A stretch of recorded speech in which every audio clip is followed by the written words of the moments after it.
জুলাই সনদ স্বাক্ষর হইল। কইছেন যে এটা একটা উদাহরণ হইয়া থাকলো, এর মধ্যে হইল মাইর পিট আগুন জ্বললো, এনসিপি কইল জুলাই সনদের আইনি ভিত্তি না থাকলে তারা সাইন করবে না, যায়নি তারা সাইন করতে। আরো কয়েকটা পলিটিক্যাল পার্টি সাইন করেনি, তাদের যুক্তি হবার ঋণ সেটা হইতেছে যে জুলাই সনদের মুক্তিযুদ্ধের চেতনায় যথেষ্ট আর কি কম হয়েছে, তাই তারা সাইন করবি না। সবাই সাইন করলে কি হইতো? তার আগে আসেন একটু দেখে নি কারা কারা এইখানে ছিল। মঞ্চে ছিল রাজনৈতিক দলগুলা, আর নিচে বসেছিল বাংলাদেশের মন্ত্রী আর এলিটেরা। এইখানে সাধারণ কোনো মানুষ ছিল না, ছিল অসাধারণ সব মানুষ। পুরো নিরাপত্তার চাদরে মুড়ে কিছু পলিটিক্যাল এলিটরা আর কিছু ধান্দাবাজ। সাধারণ মানুষ কিছু গেছিল, তাদের তুলে দেওয়া হয়েছে। তবে সবচেয়ে দুঃখজনক ঘটনা ঘটেছে জুলাই যোদ্ধা আতিক, যে একটা হাত হারায় হাসপাতালের বিছানায় বসে হাসতেছিল, তার কৃত্রিম যে হাতটা পুলিশ পিটায় বিচ্ছিন্ন করে ফেলছে। তো এই জুলাই সনদ যে এনসিপি সাইন করলো না, তাতে কি হবে? রাজনীতিতে ক্ষতি বৃদ্ধি কি হবে? আসেন এটা একটু বুঝে দেখি। আপনারা জানেন যে এই ঐক্যমত কমিশনের এই পুরা কাজটায় আমার কোনো উৎসাহ ছিল না প্রথম থেকে। কারণ বাংলাদেশের রাজনৈতিক সমস্যাটা আসলে কি আর কেমনে সেটা সমাধান করা যায়, সেটা নিয়ে এই পুরা রাজনৈতিক ব্যবস্থা প্রফেসর ইউনূসের সরকার আর কমিশনের বিন্দু মাত্র কোনো ধারণা ছিল না, এখনো নাই। প্রবলেমটাই বোঝেনি, সমস্যাটাই বোঝেনি যে সমস্যাটা কোথায়। তাই বলছি যে হবে এটা সাইন করলে। এখন অনেকে কইতে পারেন যে এটা যেন সাইন করে এনসিপি, সেটা তো আপনিও চাইছিলেন। হ্যাঁ, কথা সত্য। তাহলে একবার আপনি চাইবেন সাইন করুক, আবার কইবেন হবে, দুটো পরস্পর বিরোধী হয়ে গেল না? হ্যাঁ, তা ঠিক, কিন্তু এটার উত্তর আপনি এপিসোডের শেষে পাবেন। আলাপ এটা না শুনলে এটার উত্তরটা কয়ে দেওয়াটা উচিত হবে না। আচ্ছা, আপনি বলেন তো যে জুলাই সনদে আছেটা কি? আইনি ভিত্তি বলতে কি বোঝায়? এটা না থাকলে কি হবে? সবচেয়ে বড় কথা, জুলাই সনদে সবাই ঐক্যমত হইলে আসলে বাংলাদেশের রাজনীতিতে কি পরিবর্তন হইতো? আপনি কি দেখতে পারতেন? আপনি কি বুঝতে পারতেন? আপনার প্রত্যেক দিনের জীবনে আপনি কি বুঝতে পারতেন? আপনি একটা ইউনিভার্সিটির কোর্স করলেও তো আগে কোর্সের অবজেক্টিভ দেখেন, যে এই কোর্স করিলে আপনি এই করিতে পারিবেন, এই বুঝিতে পারিবেন, এই জানিতে পারিবেন, কোর্স শেষ করিলে কয় না? তো এই জুলাই সনদ বাস্তবায়িত হলে আসলে কি হবে বলেন তো? বলতে পারবেন? আমি নিজেই বলতে পারবো না। তার আগে বুঝে নি বাংলাদেশের মূল রাজনৈতিক সংকটটা কি, তাহলে বুঝবেন যে জুলাই সনদ আসলে করবে, কিছুই করতে পারবে না। যে কোনো সমস্যাকে ভেঙে ভেঙে ভেঙে ভেঙে ছোট করে বুঝতে পারলে সুবিধা, কিন্তু শুধু রাজনীতিতে না, সবকিছুতে এটা প্রযোজ্য। বাংলাদেশের রাজনৈতিক দলগুলা যেগুলা ক্ষমতায় গেছে এখন পর্যন্ত, তারা হইতেছে সুইলা রাখা আমের মতো, চার পাশ থেকে গুয়ের মাছিয়ে এসে বসে, তারা যখন ক্ষমতায় যায় বা যাইতে চায়। হইতেছে না এখন বিএনপির পাশে বসিচ্ছে না। কিছু লোক আছে যাদের কোনো কাজ নাই, কোনো কিছু করার ক্যাপাসিটিও নাই, দক্ষতাও নাই, ক্ষমতাও নাই, চাকরি বাকরিও কোনোদিন করতে পারতো না, তারা এই রাজনীতি করে। একটা সময় ছিল যারা পেশায় সফল লোকেরা রাজনীতি করতো, যেমন মোহাম্মদ আলী জিন্নাহ। সেই সময় লন্ডনে সবচেয়ে বিজি ব্যারিস্টার ছিলেন উনি, প্রচুর ফি। উনি রাজনীতিতে আইসা আসলেই পার্সোনাল ত্যাগ করছেন। কিন্তু ধরেন সর্দির বডিগার্ড, উনি তো 18 বছর বয়সে ক্লাস 8-এ পড়তো। ওই টাইম থেকে শুরু হয়েছে রাজনীতিতে ভালসুন্দর আনাগোনা, ঘষ্টায় ঘষ্টায় ডিগ্রি পাস। হাসিনা তো উদাহরণ আছেই। তো এমন মানুষের হাতে যদি দেশের দায়িত্ব যায়, তাহলে দেশ তো খাবেই, তাই খাইতেছে। সেই বডিগার্ড থেকে শুরু, আর পারছি না গুরু, একটা কবিতা আছে জানেন? জানেন না? এই কবিতা লেখকে লিখেছে সেটা খুঁজে পাওয়া যায় না, কিন্তু ব্লগ জামানায় দারুণ জনপ্রিয় ছিল, শুনবেন? মজা আছে কিন্তু। এটা হইতেছে, আর পারছি না গুরু, 23টা বছর ধরে প্যান্টে শার্ট গুজে পড়ে, আর পারছি না গুরু, সেই নার্সারি থেকে শুরু।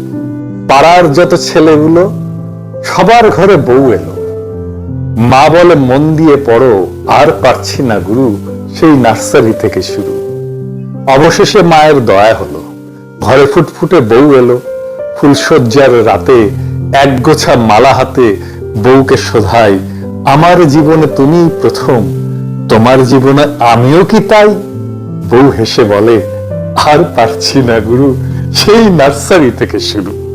আমাদের অবস্থা হয়েছে এর মতো, আর পারছি না গুরু, সেই নার্সারি থেকে শুরু। এই রাজনৈতিক দলগুলা ঠাপ খাইতে খাইতে খাইতে খাইতে আমাদের জনগণের জিন্দগিটা ফালাফালা হয়ে গেছে। এই রাজনৈতিক দলগুলোর নেতারা তো আছেই, এরা শুরু করে টাকা কামানো, তাও অল্প স্বল্প হইলে হয়, হাজার হাজার কোটি না হইলে এদের কোটা পূরণ হয় না, স্বপ্ন পূরণ হয় না, খায়েশ মেটে না, ক্ষুধা যায় না। সাথে এসে জোটে ব্যবসায়ীরা আর ধান্দা শুরু করে। কি কি প্রজেক্ট আছে, টাকাই টাকা। আর তো আছে আমলারা, সবকিছুতে টাকা, প্রজেক্টে তো টাকা আছেই, সাথে প্রমোশন, ট্রান্সফার, পোস্টিং এ ডিস্টিং টাকা টাকা টাকা। আর এই যে রাষ্ট্রের রিসোর্স, এদের উপরে দখল, এটাই পলিটিশিয়ানরা ছাড়তে চায় না। এই এত টাকার মধু, এটা ছাড়তে চায় না। একদল যায় খাওয়ার জন্য, আর একদল রেডি থাকে। আর এই খাওয়া খাইর আনন্দ যেন নষ্ট না হয়, সবাই মিলে যেন মিলে ঝুলে খাইতে পারে, সিস্টেমে আসে, তাই চায় আমলা, প্রশাসন, পুলিশ, মিলিটারি, ব্যবসায়ী সবাই। আমলাদের তো সমস্যা নাই, আজ আওয়ামী লীগ, কাল বিএনপি, পরশু জামাত, তারপর দিন এনসিপি, তারপর দিন পিনাকি জিন্দাবাদ দিবে, যখন যে ক্ষমতা বানাবে। আমার নাম কালে চান্সে ঢুকে দিলাম আর কি। তাই রাজনৈতিক দলগুলো ক্ষমতা ছাড়তে চায় না। আর ক্ষমতায় থাকলে রাষ্ট্র ক্ষমতা ইউজ কইরা কিভাবে যারা খাওয়ার জন্য রেডি হয়েছে তাদের দুর্বল করা যায় সে চেষ্টা করে। সিস্টেম যেন নিজের পক্ষে কাজ করে, এটা নিশ্চিত করার জন্য সে রাষ্ট্রের সব জায়গায় নিজের লোক বসায়, নিজের দলের লোক বসায়। জিয়া রহমান বা খালেদা জিয়া ব্যক্তিগতভাবে সৎ ছিলেন, কিন্তু ওনাদের আশেপাশে তো ধান্দাবাজ কম ছিল না। ধরেন ব্যারিস্টার নাজমুল হুদা, সে তো জিয়ার সহচর ছিল। চট্টগ্রাম সার্কিট হাউসে জিয়া যে মারা যায়, সেই সফরেও সে ছিল, রাত পর্যন্ত ছিল। খালেদা জিয়ার শাসন আমলে বিএনপির লোকেরা তো কেলেঙ্কারি কম করে নাই। একটা এক্সাম্পল দিই, খালেদা জিয়ার জ্বালানি মন্ত্রী ছিলেন মোশাররফ সাহেব, নায়িকার কাছ থেকে ঘুষ নিয়েছিলেন, কানাডার আদালতে সেটা আবার প্রমাণ হয়েছিল। ইচ্ছার তো কোনো শেষ নাই। 1,21,00,000 ভুয়া ভোটার করেছিল খালেদা জিয়ার আমলে বিএনপি। 150 ছাত্র দল থেকে নির্বাচনী কর্মকর্তা নিয়োগ দিছিল বিএনপি। এখন কত ভালো হয়ে গেছে না, ভালো ভালো কথা কয়, তাই না? একই কাজ করবি আবার। ভোট গুলো কিভাবে হইতো আপনারাই বলেন? টাকা দিয়ে ভোট কেনা হইতো, তাই না? মনোনয়ন তো কেনা হয় টাকা দিয়ে, তাই না? এই যে করাপ্ট পলিটিক্যাল সিস্টেম, এরই তো সমস্যা। আর এটা রাজনৈতিক দলগুলো ঠিক করবে, কারণ আইসা নিয়ে আইসা। এক নাম্বার, যে দল ক্ষমতায় যাবে তারা কিভাবে বিরোধী দলের সাথে আচরণ করবে, তারা কি শান্তিপূর্ণভাবে ক্ষমতা হস্তান্তর করবে, দমন পীড়ন করবে না, ভোটের ফল মেনে নিবে, ভোটকে প্রভাবিত করবে না। 2 নাম্বার, বিরোধী দল যে থাকবে সে সরকারের সাথে কিভাবে আচরণ করবে, তারা কি আওয়ামী লীগের মতো 200 দিন হরতাল করবে। 3 নাম্বার, ভারতকে কি আবার আমরা জায়গা দেবো, স্পেস দিব, ইন্ডিয়ার সাথে আমাদের সম্পর্কটা কেমন হবে। 4 নাম্বার, ইসলাম প্রশ্নটাকে আমরা কিভাবে ডিল করব, মানে সেকুলারদের কায়দা ডিল করব। এই যে সংখ্যাগরিষ্ঠ মানুষের ধর্ম বিশ্বাস, তাকে আমরা কিভাবে রাষ্ট্র আর সমাজে জায়গা দেব। এই দেশে অন্য ধর্মের মানুষ আছে, এইটা বিবেচনায় নিয়ে আমরা কিভাবে আমাদের যে অনন্য বৈশিষ্ট্য, সংখ্যাগরিষ্ঠ মানুষের ধর্মীয় বিশ্বাস আর সংস্কৃতি, তাকে আমাদের রাষ্ট্রের ফেব্রিকের মধ্যে ঢুকাবো। 5 নাম্বার, আওয়ামী লীগকে কিভাবে ডিল করব, এই দলটাকে কিভাবে নিশ্চিহ্ন করব বাংলাদেশের ভবিষ্যৎ রাজনীতি থেকে, তার প্রত্যাবর্তনকে অসম্ভব করে তুলব। 6 নাম্বার, আমরা পার্বত্য চট্টগ্রামে কিভাবে শান্তি ফিরে আনবো। 7 নাম্বার, আমাদের রাষ্ট্রের স্বাধীনতা, সার্বভৌমত্ব, আঞ্চলিক অখণ্ডতা আর জাতীয় মর্যাদা কিভাবে রক্ষা করব। এই তো আমার ইস্যু। স্বাধীন বাংলাদেশের সবচেয়ে জনপ্রিয় রাষ্ট্রনায়ক ছিল জিয়া।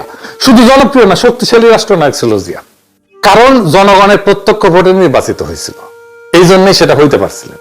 এটা আমি ব্যাখ্যা করেছি আগে বেশ কয়েকটা এপিসোডে। তো ওই প্রেসিডেন্সিয়াল সিস্টেম ফেরানো হইল না। যখন বাংলাদেশের জনসংখ্যা ছিল 7.5 কোটি, তখন ছিল 300 আসন সংসদে, এখন 18 কোটি মানুষ, এখনো 300 আসন। এটা কিছু হইল, পুরা জুলাই সনদ হয়েছে এরকম একটা কসমেটিক সার্জারি। এটার কোনো ভ্যালু নাই আমার কাছে। আপনাদেরও এটা নিয়ে চিন্তা করা উচিত না। এটা কি আছে, হাতি না ঘোড়া, বাঘ না ভাল্লুক? এটা কাগজের কাগজ, এটা কিচ্ছু হবে না। আমি কয়ে দিলাম আজকে, কিছু হবে না।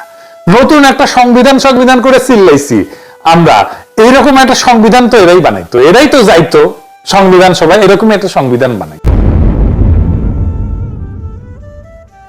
কারণ হইতেছে, প্রথমত আমি চাই নাই এনসিপি, সিপিবি, বাসদ, জাসদের মতো বাতিল মালগুলোর সাথে একই কাতারে দাঁড়াক। 2 নম্বর হইতেছে যা করছে এটারই উৎসাহ দেওয়ার জন্য আমি বলছি সাইন করুক। আমি যেহেতু হাসিনার দলের বাইরে সবাই আমার এলাই ভাবি, তাই তাদের নিছক উৎসাহ দেওয়ার জন্য আমি এটা বলছি। ধরেন আপনার বাচ্চা একটা ছবি এঁকে নিছে, সেটা হাতি না ঘোড়া না বাঘ না ব্যাং না ভাল্লুক না হারমোনিয়াম কিছুই বুঝিচ্ছেন না, তো আপনি কি আপনার বাচ্চারে কইবেন দূর কি আঁকিছো ফেলাও এটা, কইবেন? তা তো কইবেন না। কইবেন বাহ বাহ সুন্দর আঁকিছো তো, এইটা কি আঁকিছো? যদি গরু আঁকিছি তাহলে বলবো আচ্ছা আসো আরো ভালো কেমনে আঁকা যায়, আগে চলে দেখে আসি গরু কেমন। তো গরু দেখে কইতাম গরুর তো একটা লেজ আছে তাই না, তো তোমার ছবিতে লেজ কোথায় আঁকিছো? তো বাচ্চা তখন নিজেই নিজের ভুলটা আইডেন্টিফাই করতে পারে। তাই তাদের কইছি যে সাইন করো, যেটুকু হয়েছে সেটাই সাইন করতো, যেটুকু একমত হয়েছে সেটাই হইল, সেটাই অর্জন। মানে আমি কামান চাইছিলাম পাইছি বাঁশের লাঠি, তো বাঁশের লাঠিকে আমি নিমু না? অবশ্যই নিমু। এটুকুই আমার অ্যাচিভমেন্ট। এটা একটা প্রতীকী গুরুত্ব থাকে, যদিও এনসিপি নিজেদের বাচ্চা বলে মনে করে না, এটা আর একটা সমস্যা, ওরা সবার চেয়ে বেশি বুঝে। তো জুলাই সনদে যে বৈশিষ্ট্যগুলো অন্তর্ভুক্ত করার কথা এনসিপি বলছে, এগুলো লিপিবদ্ধ করার পথে বিএনপি প্রধান বাধা প্রথম থেকে। এই বিএনপির সাথে এই এনসিপি সকাল থেকে সন্ধ্যা পর্যন্ত রাতের পর রাত বিভিন্ন নেতার জন্য সিটের জন্য নেগোসিয়েশন করছে, সবাই জানে। তো এইখানে সততা, নীতি, নৈতিকতা, রাজনীতি এগুলো কই? এগুলো তো নাই। যে জুলাই সনদ নিয়ে তারা একমত হইতে পারতেছে না বিএনপির সাথে, সেই বিএনপির সাথে সে সিটের নেগোসিয়েশন করতে যায় যদি, তাহলে কোনোদিন সে জুলাই সনদে একমত করতে পারবে? কোনোদিন বিএনপি ঐক্যমত কমিশনে দেওয়া এনসিপির দাবি মানবে না। তো ধরা যাক একজন শ্রমিক সংগঠনের নেতা সরকারের কাছে ন্যূনতম মজুরি বাড়ানোর দাবি নিয়ে আন্দোলন করতেছে, সরকার তার সাথে আলোচনা করতেছে কিন্তু এখনো সিদ্ধান্ত নেয়নি। এই সময় সেই নেতা সরকার একটা প্রকল্পের কনসালটেন্সি কাজ পাওয়ার জন্য একই মন্ত্রণালয় একজন সচিবের সাথে অন্য ইস্যুতে দর কষাকষি শুরু করলো। তো তার ফলাফল কি হবে? সচিব এবং সরকার সাথে সাথে বুঝে যাবে যে নেতা নিজের দাবি নিয়ে নীতিগত না, দর কষাকষির জায়গায় আছে। এর ফলে সরকারের কাছে তার দাবির গুরুত্ব এবং নৈতিক ওজন দুটোই কমে যায়। এনসিপির ক্ষেত্রে একই ঘটনা ঘটছে। ভবিষ্যতে এইরকম শ্রমিক নেতা ন্যায্য কোনো বিষয়ে সরকারের সঙ্গে বিশ্বাসযোগ্য আলোচক হিসেবে গ্রহণযোগ্য থাকবে না। একটা বিষয়ে মরাল লিভারেজ বা দাবির বৈধ চাপ তৈরি করতে চাইলে তার সাথে অন্য ইস্যুর একটা প্র্যাগমেটিক বার্গেন মিশাইলে সেটা কাউন্টার প্রোডাক্টিভ হয়ে যায়। এটি নেগোসিয়েশনের খুবই বেসিক কথা। এই জিনিসগুলো বোঝার জন্য একটু বয়স হইতে হয়, মাথার চুল পাকতে হয়। আমি 5 মাস আগে বলছি যে এইভাবে চললে এনসিপি কিন্তু ভাঙবে। শুধু তাই না, বাকেরের বামদের সাথে নিয়ে জাতীয় সঙ্গীত গাওয়ার আধিক্ষেতা নিয়ে বলছি আগে। বলছি যে এইটা আজাইরা কাজ ভোগাবে ছাত্রদেরকে। কয়েকদিন আগে নাহিদ আর হাসনাত আমার সাথে মিটিং করেছে, আমারে বোঝানোর চেষ্টা করেছে যে তারা যেটা করতেছে সেটা যৌক্তিক। আমি একই কথা বলছি, রাজনীতিটাই ঠিক করতে পারো নাই তোমরা এখনো। সালাউদ্দিন সাহেব প্রফেসর ইউনূসকে একটু দামি কথা বলছে কিন্তু, যে আমরা আপনাকে সাপোর্ট দিচ্ছি কিন্তু সেইটা কন্ডিশনাল। এনসিপি কেও আমি বা সবাই কন্ডিশনাল সাপোর্ট দিই। তারা যদি আমার স্বপ্ন পূরণ করতে পারে তাহলে তো সাপোর্ট পাবে। জেনজির প্রতিনিধি বলে দাবি করে, কিন্তু জেনজি প্রজন্ম তাদের বিশ্ববিদ্যালয়গুলোতে প্রত্যাখ্যান করছে। সাবেক সমন্বয়ক জিএস হয়েছে রাকসুতে, কিন্তু এনসিপি কেউ যেতে নাই। আর ওই সাবেক সমন্বয়ক কেন আজকে এনসিপি করে না বা বাকশাস করে না? কোন প্রতিযোগিতা পর্যন্ত করতে পারে নাই। তার মানে ছাত্ররা সাবেক সমন্বয়ককে ভোট দিচ্ছে কিন্তু বাকশাসকে ভোট দিচ্ছে না, এনসিপির লোকদেরকে ভোট দিচ্ছে না। যারা নাহিদদেরকে নেতা মানছিল তারা আজকে শিবিরকে নেতা মানতেছে।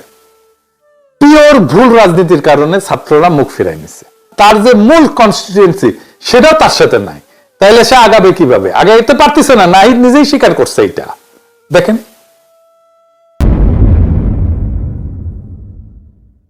কিছুদিনের মধ্যেই হাসিনার বিরুদ্ধে রায় হবে, খুব তাড়াতাড়ি হবে, কিন্তু তারপরে হাসিনাকে ফিরে আনার তোড়জোড় শুরু হবে। আবার হাসিনা দেখেন ওয়াকারকে উস্কাইতেছে, এই বইলা যে এরপরে ওয়াকারকেও ধরবে, কিন্তু তোমাকে কিন্তু ধরবে। শোনেন কি কইছে।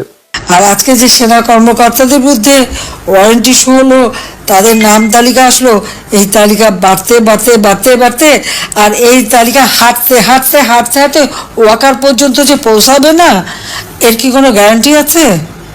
যতই তেল মারুক তাবেদারি করুক, জামাত বিএনপি আর ইউনূসকে চিনতে সময় লাগবে। কারণ আমি চিনছি, আমি জানি। তাই সামনের সময়গুলো খুব অনিশ্চিত অবস্থার মধ্যে দিয়ে যাবে, নানা আশঙ্কা আর অন্তর্ঘাতের মধ্যে দিয়ে আগাবে বাংলাদেশের সব পরিস্থিতি। আমরা আগামী নির্বাচনে যেন একটা দেশপ্রেমিক সৎ নেতৃত্ব পাই, সেই চেষ্টা করতে হবে আমাদের। এই আলোচনা শুরু করতে হবে। আমাদের এখন লক্ষ্য হবে যা যা অপূর্ণ ছিল এই বিপ্লবে, সেই সব আকাঙ্ক্ষা পূরণ করতে পারবে এমন একটা রাজনৈতিক দলকে ক্ষমতা আনতে হবে। প্রফেসর ইউনূস আর পারবে না, তার কারিশমা শেষ, তার সময়ও শেষ, আর কিছু পারবে না। কি দিতে পারবে দেখে ফেলছি আমরা।